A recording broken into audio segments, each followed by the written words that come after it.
Alors, bonjour à tous, j'espère que vous allez bien.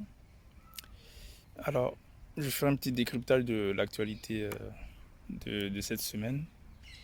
Alors, comme vous le savez, ou bon, pour ceux qui le savent, il y a eu une rencontre entre Donald Trump et le président russe Vladimir Poutine, qui s'est déroulée en Alaska, à Anchorage, dans une base militaire aérienne des États-Unis.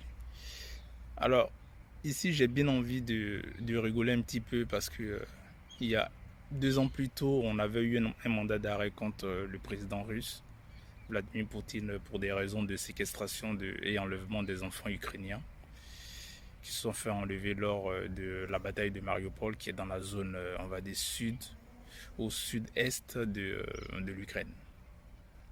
Et donc, du coup, à la suite de cet événement, il y a eu un mandat d'arrêt qui a été mis contre le président russe. Et là, hier, de surcroît, il y a eu une rencontre entre le président américain et le président russe. Donc moi j'ai bien envie de savoir, le mandat d'arrêt que vous avez émis, vu le déplacement du président russe, pourquoi est-ce que vous ne l'avez pas capturé? C'est bel et bien la question qui est là. J'ai bien envie de rigoler parce que dans l'acte même c'est impossible de pouvoir le capturer parce que ce sont des pays qui ne sont pas signataires des accords de Rome, c'est-à-dire des accords qui reconnaissent la Cour internationale de justice. Et même, et si on va au-delà, qui pourrait arrêter Vladimir Poutine, vu le nombre de têtes nucléaires qu'ils ont, environ 6500 têtes nucléaires, qui s'hasarderait à aller les récupérer.